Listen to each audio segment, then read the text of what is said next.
नमस्कार, मी डॉक्टर शरण नरुटे, मी liver transplant surgeon आहे आणि आज आपण बोलणार आहोत लिव्हर ट्रान्सप्लांट बद्दल दोन टॉपिक्स किंवा फ्युचर ऑफ लिव्हर ट्रान्सप्लांट. त्याच्यामध्ये काय आहे, एबीओ इनकॉम्पॅटेबल ट्रान्सप्लांट काय असतं आपण बोलू आणि रोबोटिक ट्रान्सप्लांट काय असतं काय, कारण हे आता नवीन आहे. आपण ट्रान्सप्लांटचे बरेचसे माझे व्हिडिओ बघितले असतील, त्याच्यामध्ये ट्रान्सप्लांट असतं काय, लागतं कुणाला, कुठल्या आजारांमुळे होतं, टाळता येऊ शकतं का, लिव्हिंग काय असतं, कॅडावर काय असतं, पीडियाट्रिक काय असतं, सर्जरी कशी केली जाते, असे माझे बरेच व्हिडिओ आहेत. ते तर आपण एक एक टॉपिक कव्हर केला. पण आज आपण बोलू फ्युचर ऑफ लिव्हर ट्रान्सप्लांट बद्दल. त्याच्यात दोन गोष्टींबद्दल बोलू. एक आहे रोबोटिक लिव्हर ट्रान्सप्लांट आणि दुसरा आहे ABO incompatible liver transplant. Robotic liver transplant म्हणजे काय, जे ट्रान्सप्लांट आपण रोबोटच्या मदतीने करतो त्याला आपण रोबोटिक लिव्हर ट्रान्सप्लांटेशन म्हणतो. याच्यामध्ये डोनरची सर्जरी आपल्याला रोबोटिकली करावी. पेशंटची सर्जरी मात्र रोबोटिकनं होत नाही. येते ती सुद्धा करतात, पण त्याच्यामध्ये जरा क्लिष्टपणा जास्त आहे. पण डोनरची सर्जरी मात्र आपण रोबोटिक करू शकतो.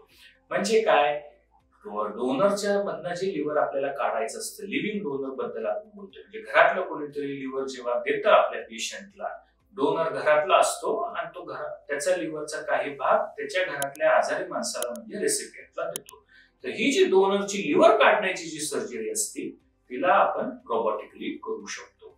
त्याच्यामध्ये ऍडव्हान्टेज काय आहे, तर पेशंटची जखम लहान होते, त्याच्यामुळे दिसणं जे पोटावरचं असतं ते कमी होतं, ती जखम भरते लवकर आणि बऱ्याचदा पेशंटची रिकव्हरी 1-2 दिवसानं लवकर होते. तर ह्याला आपण रोबोटिक डोनर हेपॅटेक्टमी म्हणतो, जी लिव्हिंग डोनर लिव्हर ट्रान्सप्लांट मध्ये केली जाते. पुण्यातली सगळ्यात पहिली केस आपल्याचकडे झाली होती आणि त्यामुळे ही सर्जरी त्याची फायदे हे मिळू शकतात आपल्याला. तर हे झालं डोनर हेपॅटेक्टमी किंवा डोनर रोबोटिक सर्जरीज हे लिव्हर ट्रान्सप्लांट मध्ये कसा आपल्याला वापर करता येऊ शकतो. तर दुसरा आहे अजून एक फ्युचर जे येतंय आणि जे आपल्या जगभरात तर आहेच, इंडियात सुद्धा आता काही सेंटर्सला सुरू झाले, आता आपणही करायला लागलो आहे. ते आहे एबीओ इनकॉम्पॅटेबल लिव्हर ट्रान्सप्लांट. ते काय आहे, जेव्हा लिव्हर ट्रान्सप्लांट मध्ये डोनरचं लिव्हर रेसिपियंटला दिलं जातं, घरामधल्या कुठल्या तरी डोनरचं नातेवाईकाचं लिव्हरचा एक भाग काढून गरज माणसाला किंवा रेसिपियंटला जेव्हा जोडला जातो, त्याचं लिव्हर खराब झालं म्हणून, त्यावेळेस रक्तगट मॅच होणं फार गरजेचं असतं. म्हणजे काय, बोथ पेशंट कुणालाही लिव्हर देऊ शकतो. कुठल्याही रक्तगटाच्या, रक्तगट 4 आहेत, ए बी आणि ओ. ओ कुणालाही देऊ शकतो, एबी कुणाचाही घेऊ शकतो, नाहीतर त्या रक्तगटाचा त्या रक्तगटाला देऊ शकतो. पण बऱ्याचदा नातेवाईकांचा रक्तगट वेगळाच असतो, म्हणजे डोनरचा आणि रिसिपियंटचा रक्तगट मॅचेस होत नाही.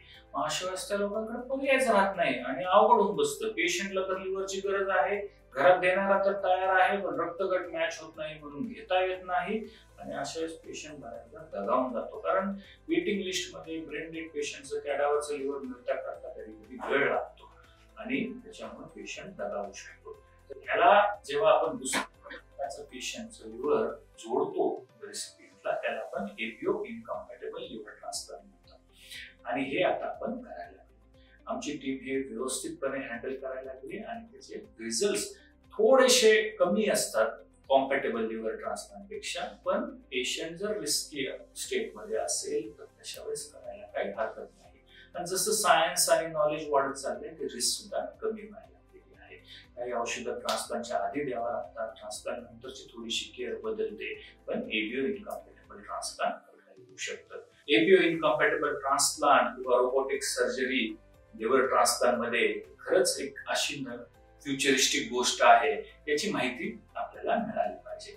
जर ही माहिती तुम्हाला आवडली असेल तर बेल आयकॉन वरती क्लिक करा, लाईक करा, शेअर करा आणि जास्तीत जास्त लोकांना हा व्हिडिओ शेअर करा, जेणेकरून हे जे काय फ्युचर डेव्हलपमेंट्स झालेले आहेत लिव्हर ट्रान्सप्लांट मध्ये हे लोकांना माहिती होते. धन्यवाद.